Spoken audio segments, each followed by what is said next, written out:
on that side, there's a little up in there.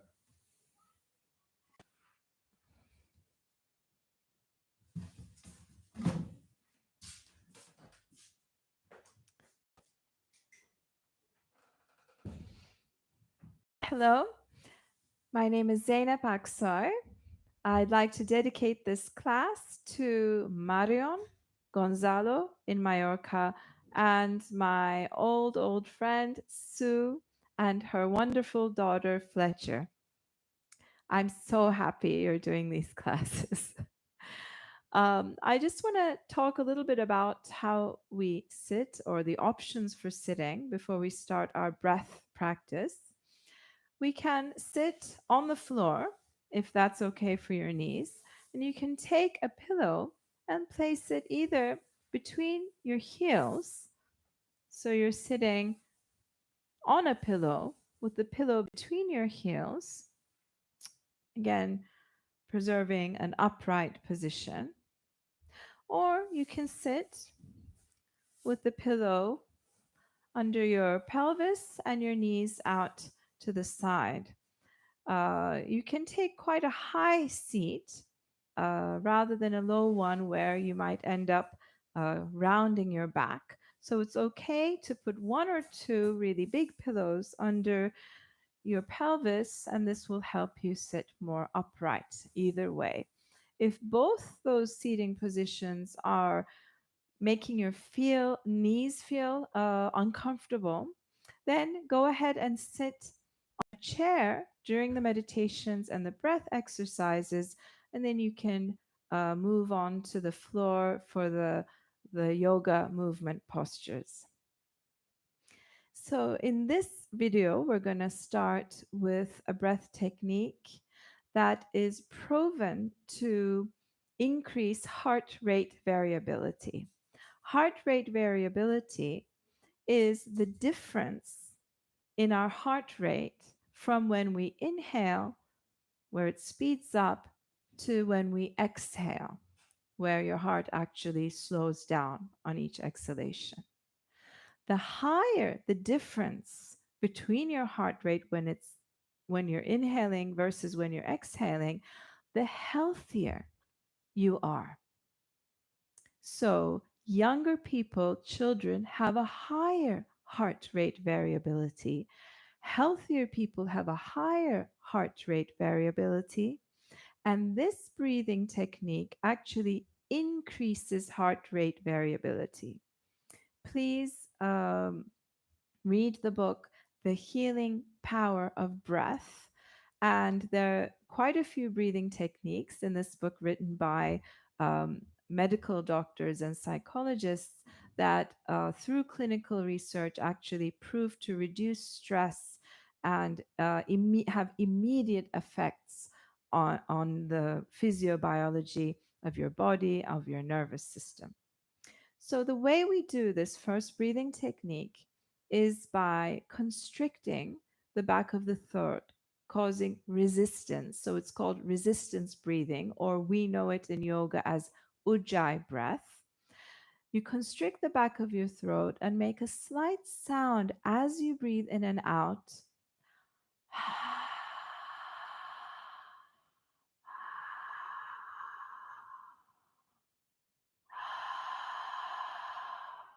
But you do this while your mouth is closed.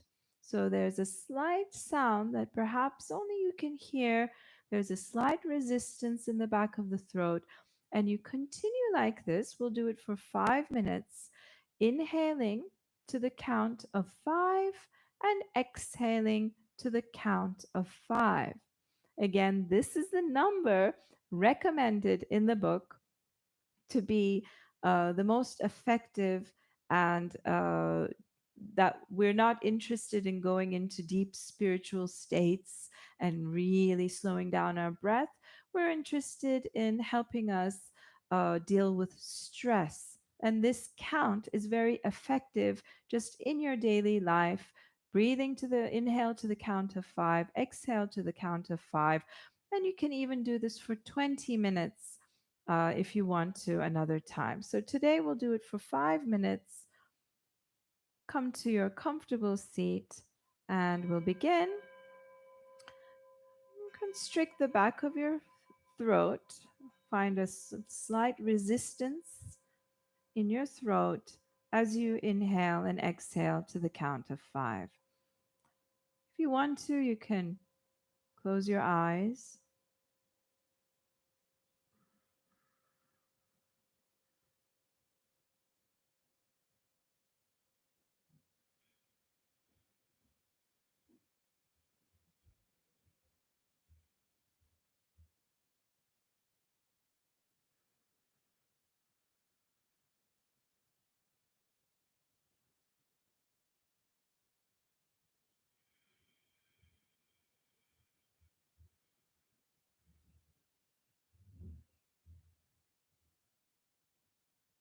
So continue. The nervous system is always responding to the language of the body, and the breath is a way we can talk to the nervous system. So it doesn't really help if you tell yourself to relax, that everything's okay.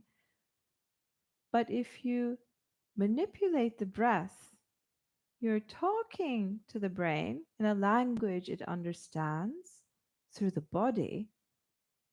And this is the quickest and most effective way to let the brain know it doesn't need to keep releasing stress hormones, and it can actually go into the rest and digest phase.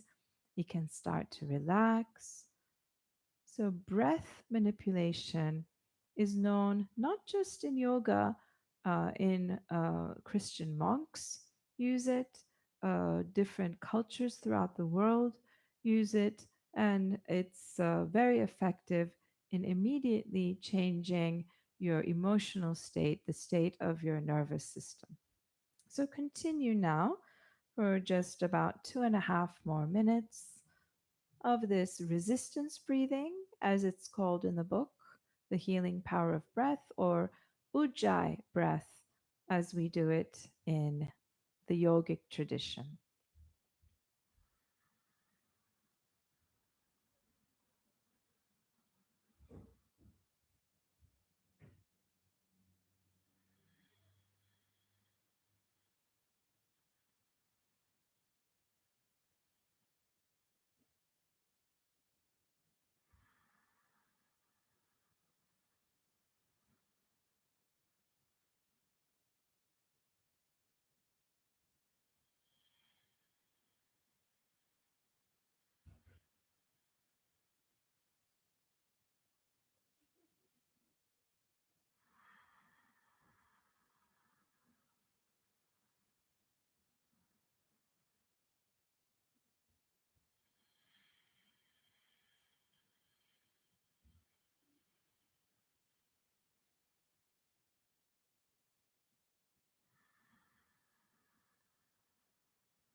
And just come back to your normal breath and notice the changing sensations in your body without seeking any certain sensation, without trying to grab onto a certain emotion or thought, or without trying to resist any emotion or thought, staying with what is. So, this is mindfulness, having the intention of placing your attention with an open, non judgmental, and friendly manner. So, it's a quality of attention that we build, like building a muscle, the quality of mindfulness that maybe we build during the practice, and then it starts to show also in our daily life. So if you're on the chair, come to the floor and we will do some work on our feet. So take your right foot and push your fingers all the way through the toes so that you're separating your toes with the widest part of your fingers. So you're really broadening the front arch of the foot. Keep your fingers there. Bring your right foot to the floor and start to massage your foot with your right hand. And if you don't have an injury on your foot, it's quite okay to push pretty hard, and it might even be painful at points. But the plantar fascia, so the fascia at the bottom of our foot, it can be quite tense, and we want to just bring a little bit of movement, wake it up, maybe massaging the inner arch of your foot. And then put your right foot onto your left leg and make circles with your ankles 5 times in one direction and 5 times in the other direction.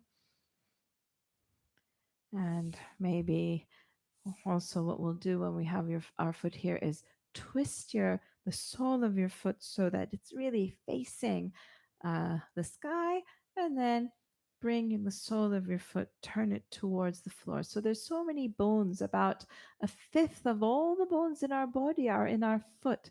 Lots of little joints, and we want to keep them supple. We want to keep them moving, even if slightly. Put your right foot to the floor, maybe give it a little bit of a slap, up your leg, and then release your foot and compare the 2 feet.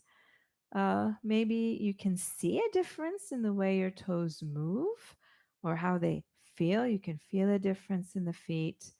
And what we're working on is broadening the front of the foot that's naturally actually wants to widen. But when we squish it into shoes, it starts to narrow. So we're bringing that natural tendency back into the foot. And let's do it on the left side. Bring your right fingers in between the left toes all the way to the root of the finger. So you might need to shove it in a little bit, push them through. Even if there's a slight bit of discomfort, it's okay for now. And bring your left foot to the floor and start to massage the sole of your left foot with your left hand. Really kneading the tissues and waking up our feet by always having shoes on, and maybe shoes with thick soles. Is like sitting on a cushion all day. It's not really good for the foot to be that comfortable. Maybe going as barefoot as much as possible when you can, to start to reawaken the muscles of your feet to do their job, to keep the arch. So we're going to see that arch is very important. Bring your foot on top of your leg and maybe doing circles 5 times in one direction and then 5 times in the other direction. And then rotate the sole of the foot up to the ceiling, twisting your foot, so to speak. And then turn your foot, the sole of the foot down towards the floor just as much as you can. And bring your foot to the floor again. Wake up your leg a little bit. And then release your foot and see when your feet are relaxed, the toes shouldn't touch, apparently. So we want to have nice wide feet and toes separate from each other. And what we're going to look at today is also keeping the arch of the foot. So I'll just do a close up on my foot so you can see here that the arch of the foot shouldn't collapse towards the floor. So we don't want to have a flat foot. So what we're going to do is take the base of the big toe and the little toe and broaden the arch of the foot. Make the weight even between these 2 points, and then make the weight even between the front and the back of the foot. So I'm broadening my foot, putting all my toes one by one onto the floor, distributing the weight evenly from the base of the big toe to the little toe, and then distributing the weight evenly between the front and the back of the foot. And then I'm going to suck the core of the foot up and create an active arch. So this is what's important in our foot, to have that active arch. And we can take care to do this during our yoga class. And then maybe it will reflect onto how we use our feet during the rest of the day. So we will do the warrior float today. Come to the front of the mat. Warrior Flow is created by Paul and Susie Grilley, and it's a great flow to help strengthen the legs. So if you want to now, when you're just standing up, you can broaden your toes, distribute the weight evenly between the base of the big toe and the little toe, distribute the weight evenly between the front and the back of the foot, and then draw the core of the foot up so that your arch is active. And from here, bring the weight only onto the right foot, lift the left leg and reach the left leg back in space. Allow it to gently land as you turn towards the left foot. Bend your left knee, reach your right arm forward, your left arm back, extended warrior. From here, move through the center, turn the direction of the feet, bend the right leg, reach the left arm forward, the right arm back, extended warrior. Again, coming through the center, changing sides, bend the left knee. And if you want to really bend the knee, you can. And the more you bend the knee, the more you're going to be working your legs. Reach forward with your right arm, back with your left arm, extended warrior. Now we have a withdrawing warrior. As you withdraw yourself to the right leg, the heel can lift off the floor. You sit towards your right heel, drop your left arm forward, bring your right arm back, and look towards your left foot. From here, you can use your hands along the floor to bring you all the way over to the left side, drawing a big circle with your arms. Bend your right knee again, looking towards your left foot, but stay up this time. And use the momentum of your arms to bring your body forward towards the left side this time. Bring your right leg down.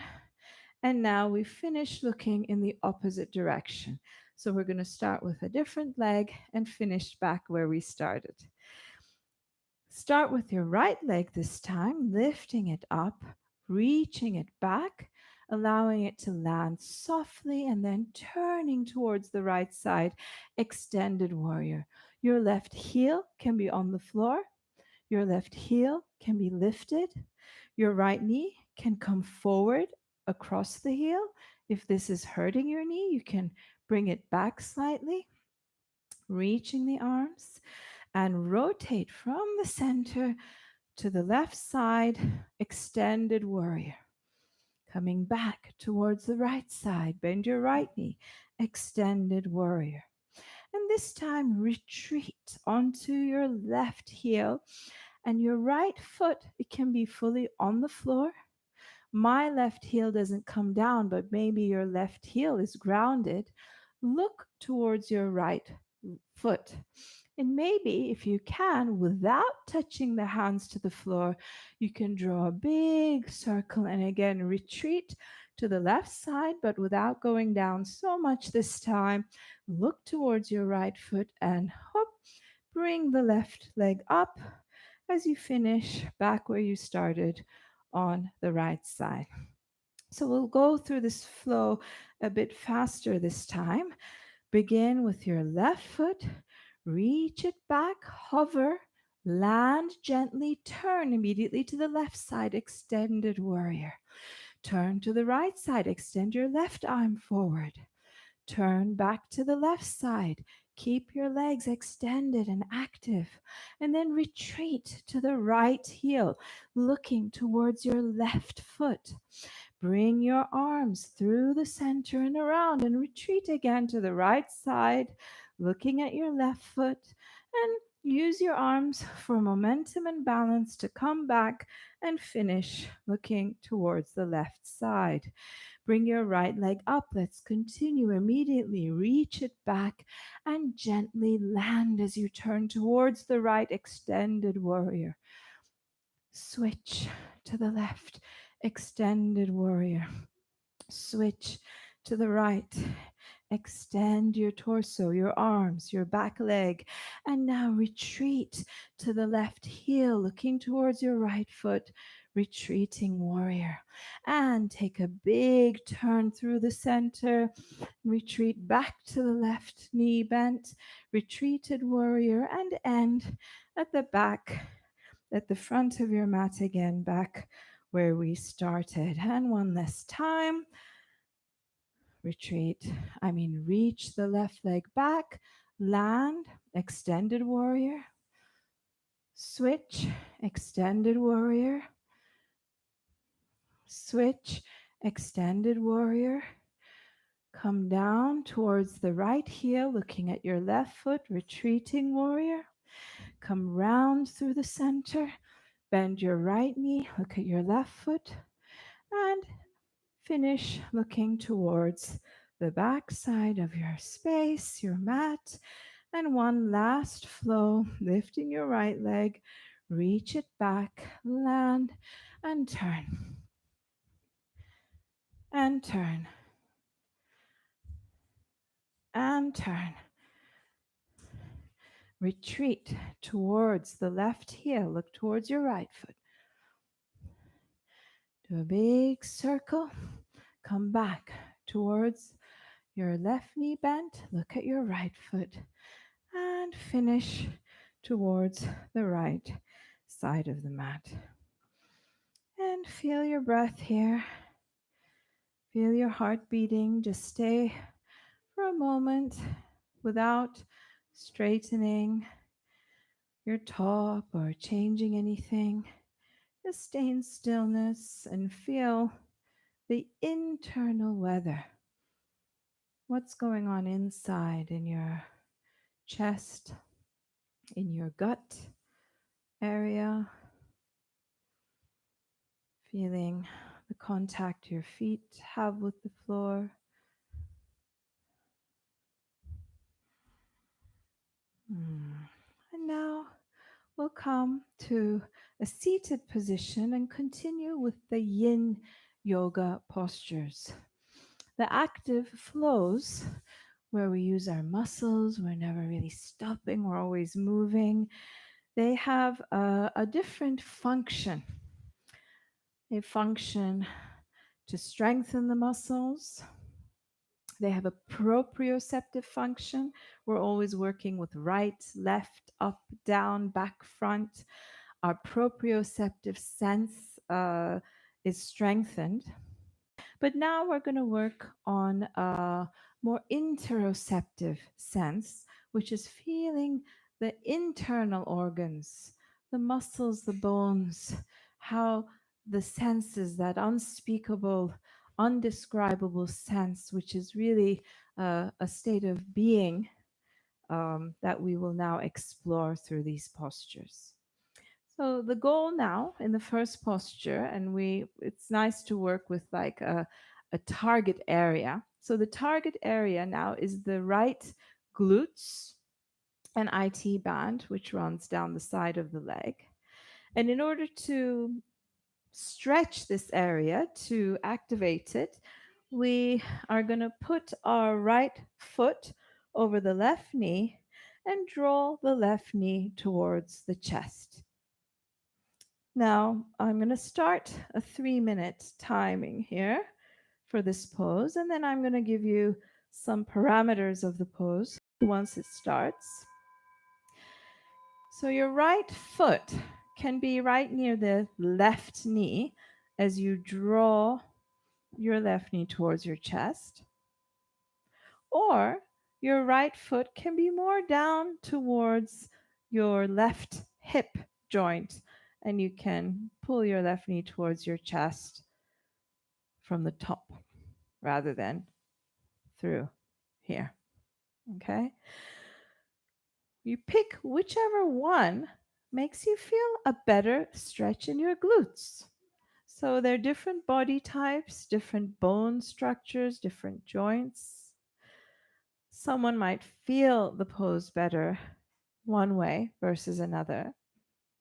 A third option is to slide your right knee over your left knee and interlace them in a shoelace position and draw your knees towards your chest in this way.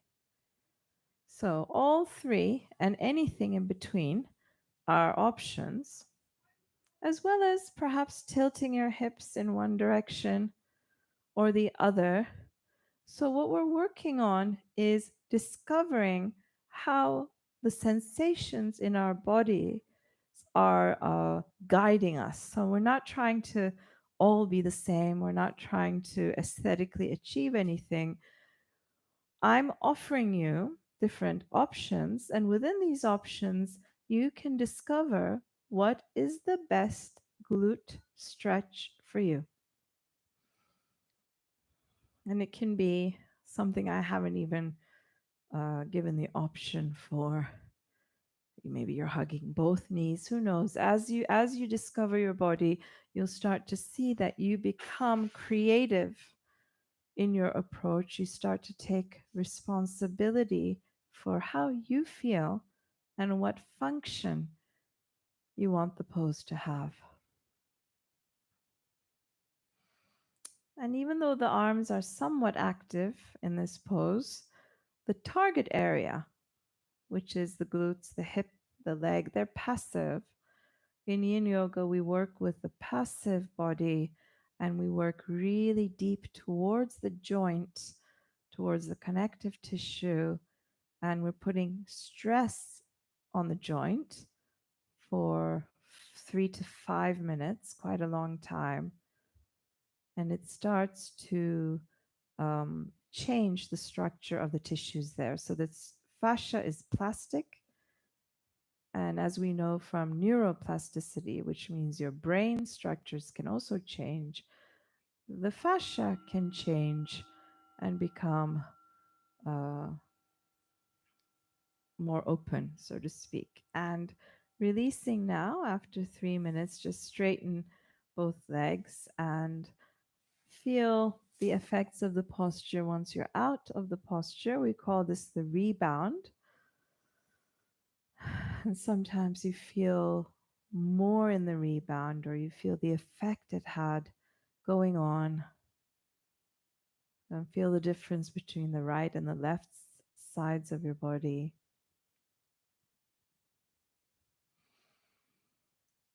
So we'll do the left glute, gluteal muscles, and IT band.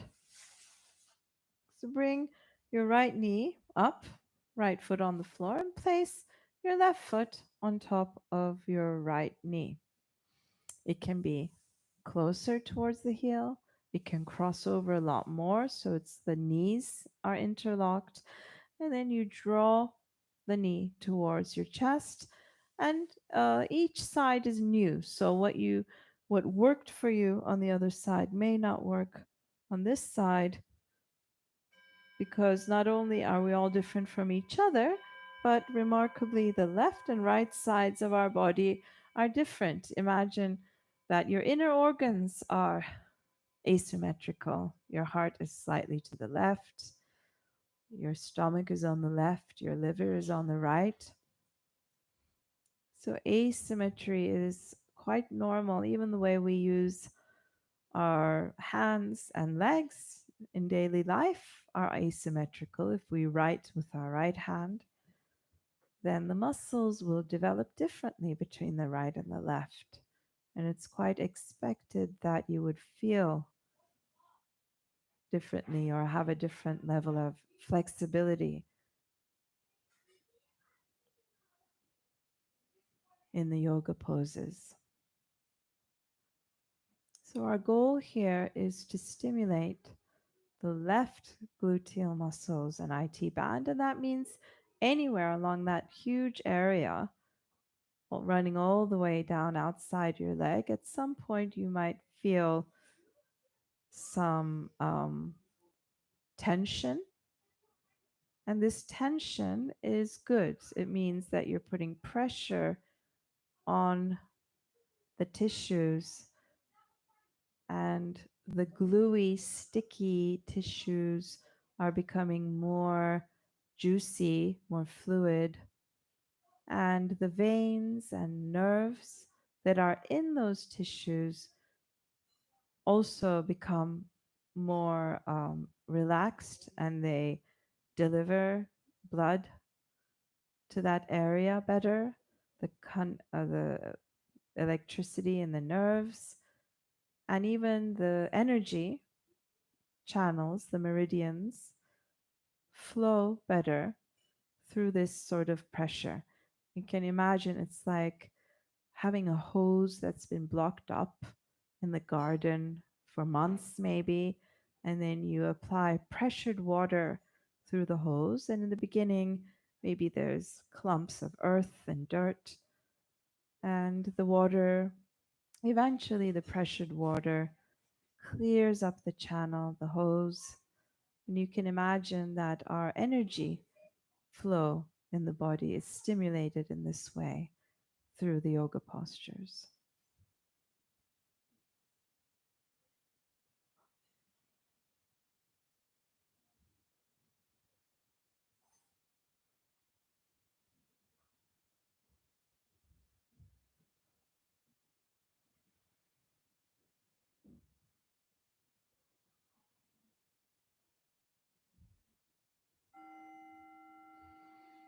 And release the legs, extend the feet, and just rest for a moment. Feel your breath. Feel the left hip joint that we just worked on versus the right hip joint.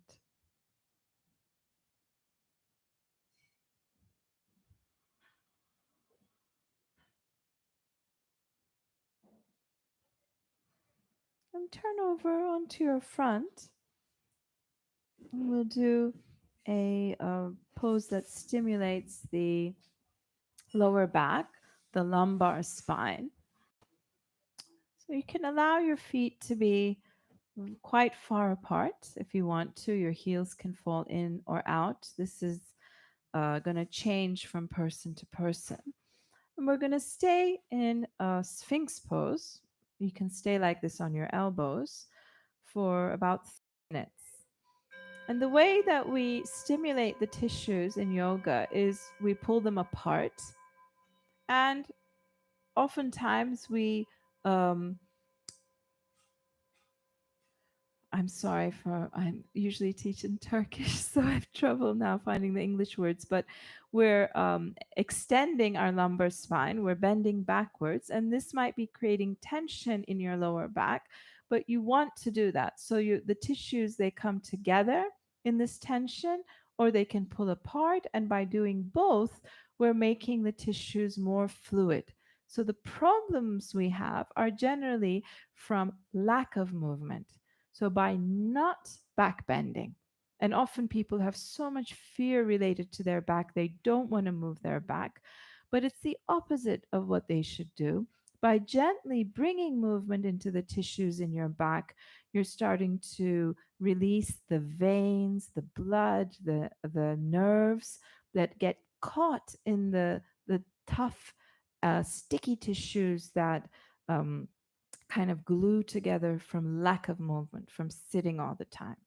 So if you're fine in Sphinx and you feel like, I could do with a little bit more pressure, you can start to straighten your arms and increase the pressure on your lower back. You can stay like this. You can place your hands however you feel comfortable with your hands. You can pull your shoulders down away from the ears and increase the back bend, maybe increasing the pressure. I like to put my hands kind of under my shoulders, the fingers pointing out, and you can lift your hips off the floor like a bridge. I'm letting my hips be heavy. My arms are active, but the target area, my lower back, my pelvis, they're heavy. And you can even start to bend your neck back, reminding your neck that it also has a curve. So the one of the major problems we have with our neck is our cervical spine starts to lose its curve and become straight, and same with the lower back. From constant sitting, we start to lose the curve in our lower back, and this creates many problems, hernias. So here in this pose, we're reminding the lumbar curve, we're reminding the body it has a curve. Now the last 20 seconds, maybe you want to increase your back bend a little bit more. You feel you can tolerate a little bit more sensation, or maybe it's too much for you and you want to come back down onto your elbows.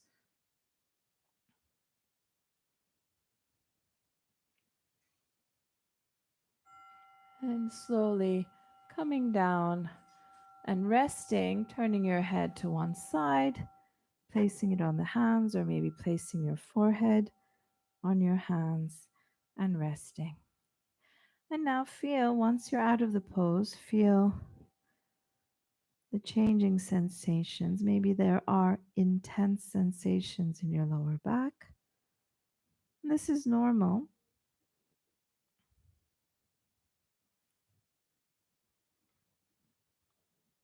We assume that afterwards, after these exercises, the intense feelings will dissipate and you'll feel actually more mobile and freer in your back.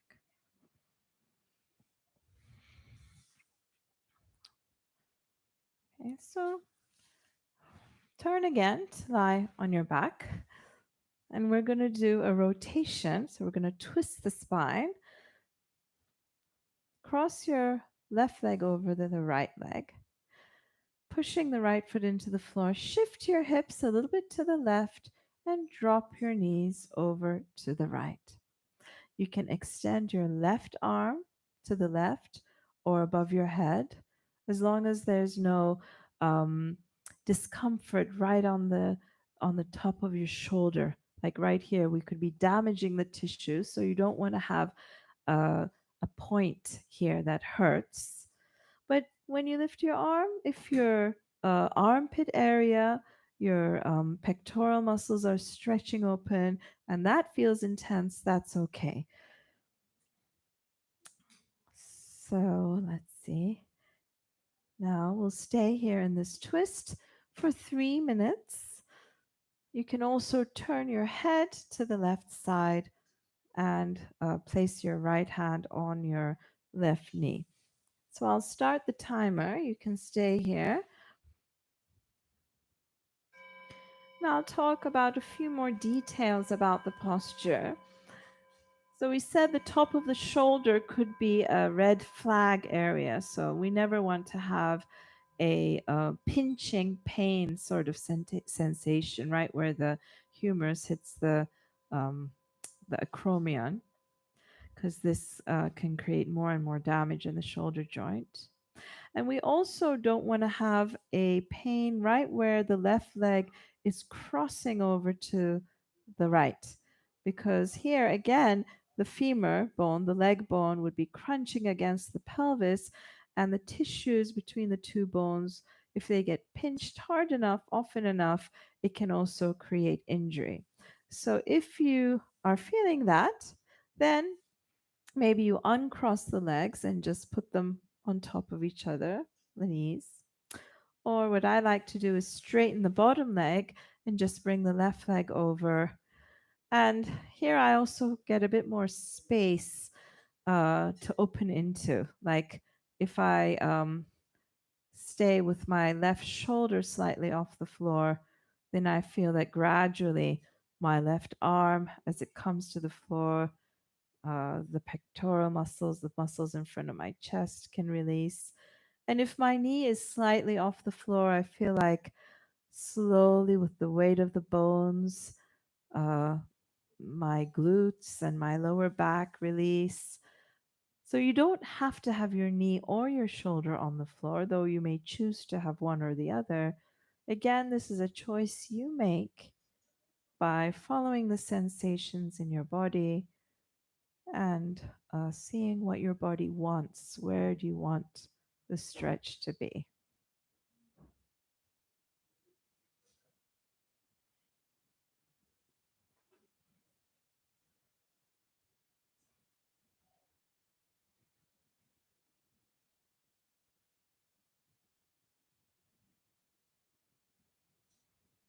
This is such a powerful posture. It works so many parts of the body. Like I said, the glute of the left leg, the IT band, the lower back, perhaps. You feel it in your upper back, the front of the chest on the left side. If you turn your head, you're working your neck, twisting the spine. The diaphragm is affected. A gentle pressure on the inner organs through the twist.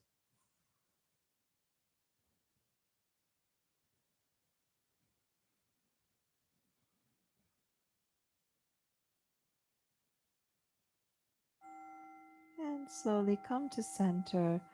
Uncross your legs if they're crossed. Come to a neutral position with your pelvis and straighten the legs and just rest. Feel the effects of this posture throughout the body, feeling the effects maybe emotionally or mentally.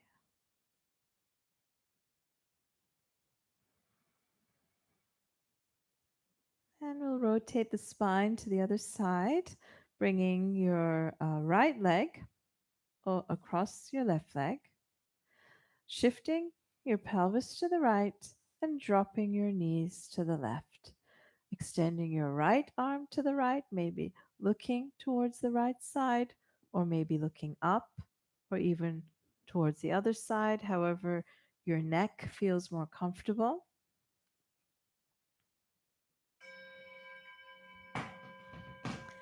Maybe uncrossing your legs if you feel discomfort in the right near the adductor, and putting your knees on top of each other, or maybe straightening the bottom leg and just letting the right leg drop to the left.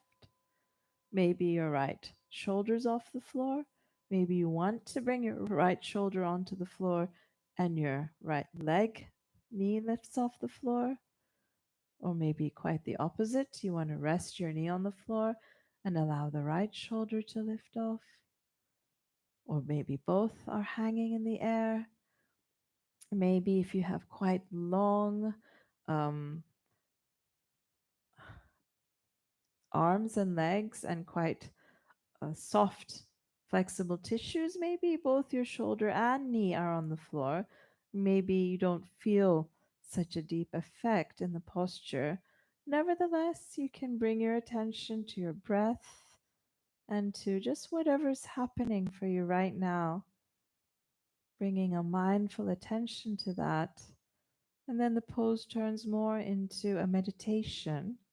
For some of us, it's a very deep stretch. There's quite a lot of intense feeling in the tissues. And for others, maybe it's not such a deep stretch. Nevertheless, you're still twisting your spine and putting a healthy bit of stress on the tissues. But maybe it's more of a time to introspect, to look inward, to stay with the breath.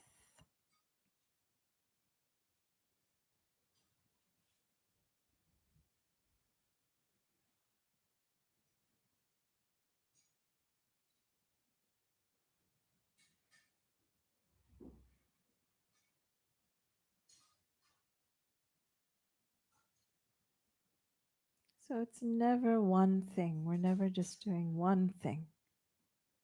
And to reduce something to just one thing is oversimplifying. And the same for the yoga postures.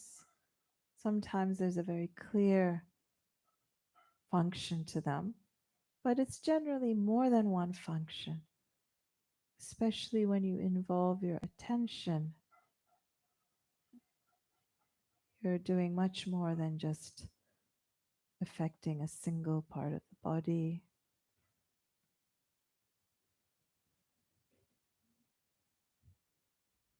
It has effects on the nervous system, on your awareness levels. And coming back to the center slowly, making your body neutral and extending your legs and resting. Hmm.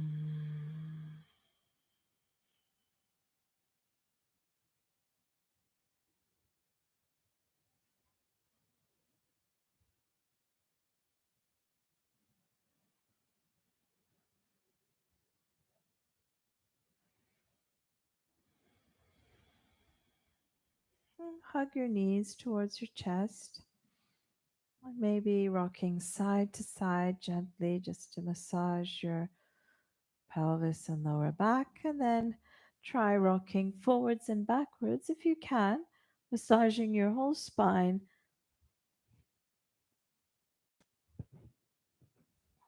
and coming to a seated position. So we will finish with a meditation.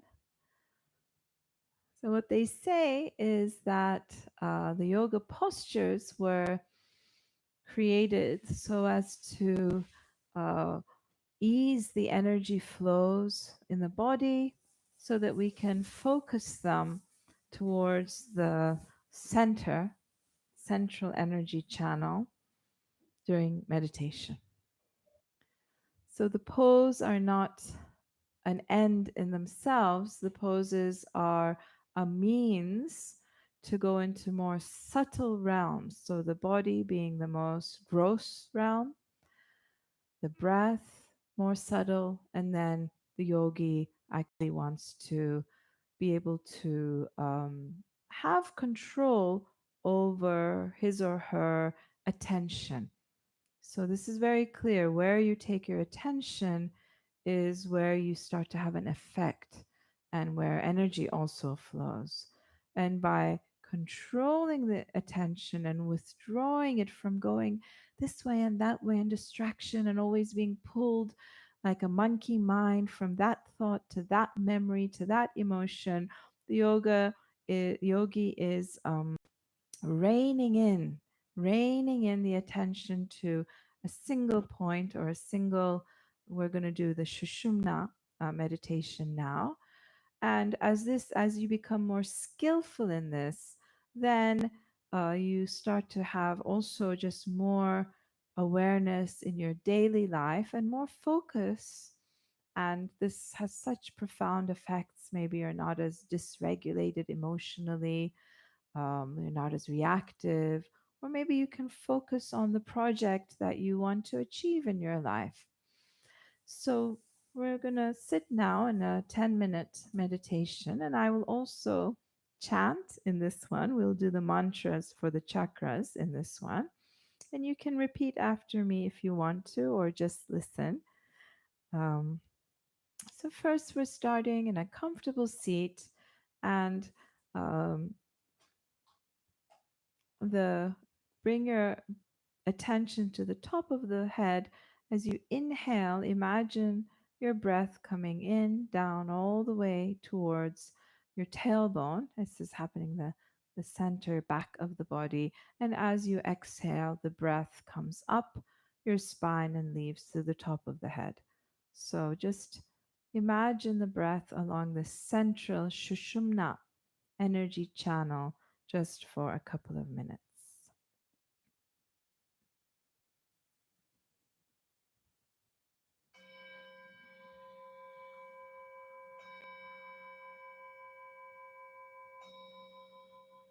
Moving the breath in the body. Of course, the breath doesn't actually go anywhere except the lungs, but imagining the breath moving in the body. Uh, Again, they've done research that this book explains the healing power of breath, that this is a technique used in throughout many cultures, including Christian monks, uh, Russian military, secret service, in order to control the mind, to start to focus the mind.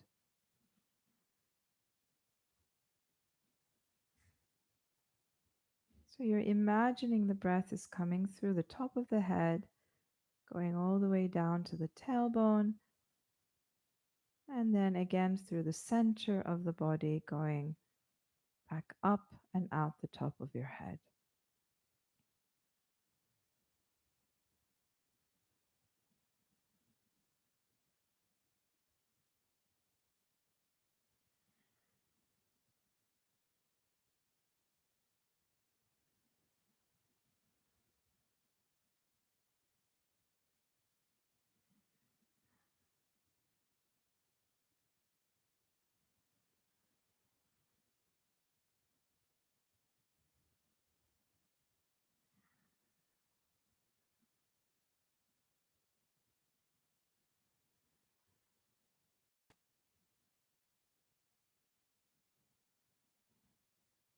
Now take your attention to the first chakra, this energy center. And Joseph Campbell, who I quite admire, he says that the chakras are different. Um, your psyche changes in each chakra.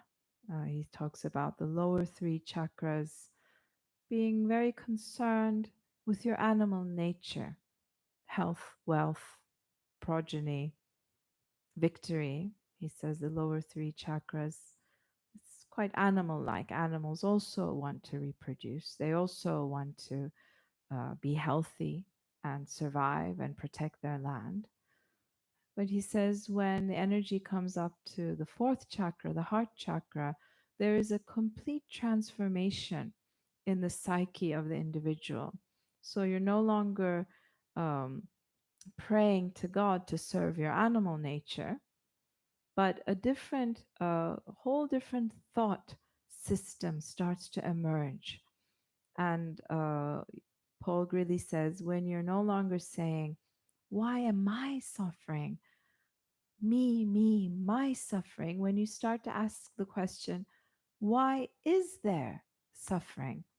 This is a sign in the transformation of the whole psyche of the individual, to not be stuck on yourself, but to open, and transcend the ego, so to speak, or the smaller self. So these mantras now are stimulating the chakras, so they say. So I'm just not necessarily feeling this myself, but trusting that these yogis knew what they were doing. So you can repeat after me the first chakra, Muladhara chakra, the root base, feeling the sensations towards the tailbone and the pelvic floor. And when you take your attention there, it's without expectation. So instead of looking for something and missing what's going on now, just stay open, stay with mindfulness as you repeat the mantra, and right after the mantra, again, staying with your attention in that part of the body. The first chakra. Lamma, lamma, lamma, lamma. So you can repeat now yourself.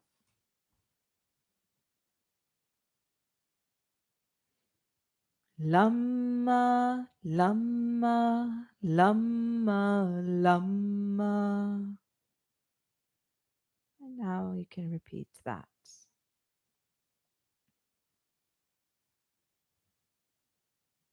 Now bring your attention up to the second chakra, a few centimeters below the belly button, in the lower abdomen, the intestines, your sacrum area.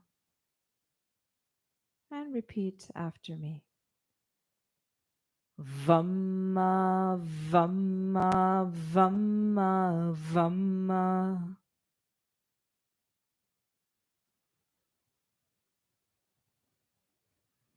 Vamma, vamma, vamma, vamma.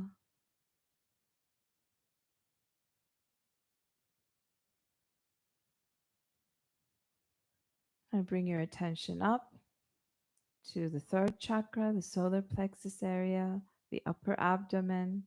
Maybe you feel the chakra in the front, or maybe the center towards your inner organs, the kidneys, or maybe you feel the back part of the chakra, right where your thoracic and lumbar spine meet.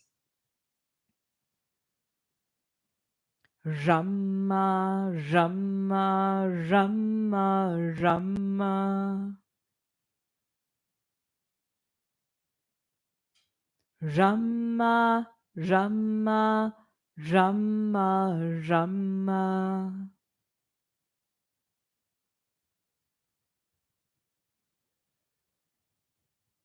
Now come up to the heart chakra, your lungs, your heart, chest, your back, between the shoulder blades. Yummy, yummy, yummy, yumma.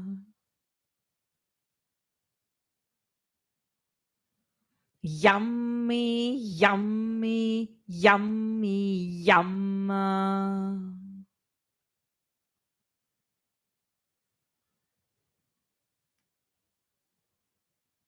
Take your attention to the throat chakra, your neck, the back of your neck, your throat.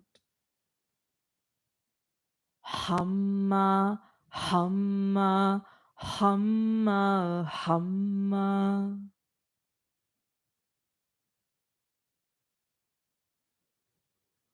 Humma, humma, humma, humma.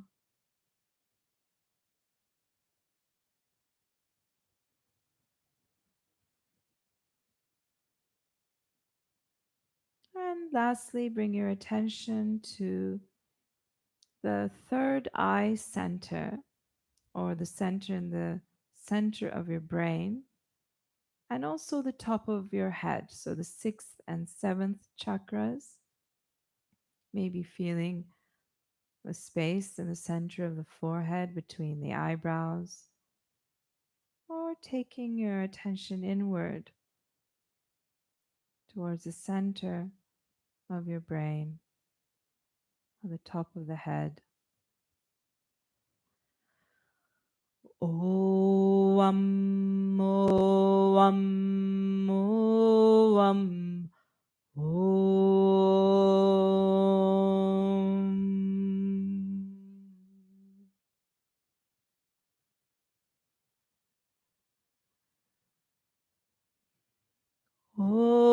Om, Om, Om.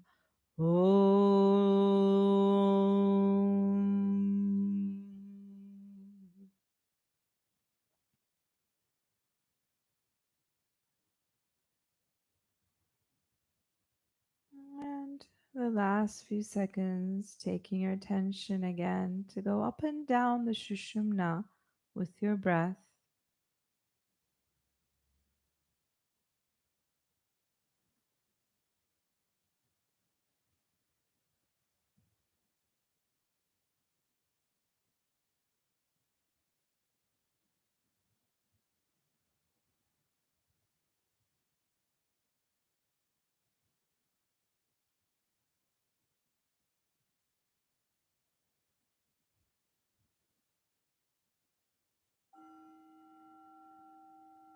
Well, this is the end of the 10 minutes. But if you feel inclined to stay more, maybe moving your breath up and down the spine or just in stillness with open awareness, please do so. I'll end the class by saying Om again together. And Om, the O or Ah and the M sounds are also stimulating centers in the brain. Back to the book, The Healing Power of Breath. They see this sound comes up in many cultures. Again, Shalom or Amen. The sound itself is quite healing. If you choose not to say Om, if anything seems strange or caricature like to you, then you don't have to do it. Then it's not really helping you if you don't feel inclined to do it. You can even use the word home, something that makes you feel good, and to say those vibrations, O and M. So if you want to join me, taking a deep breath.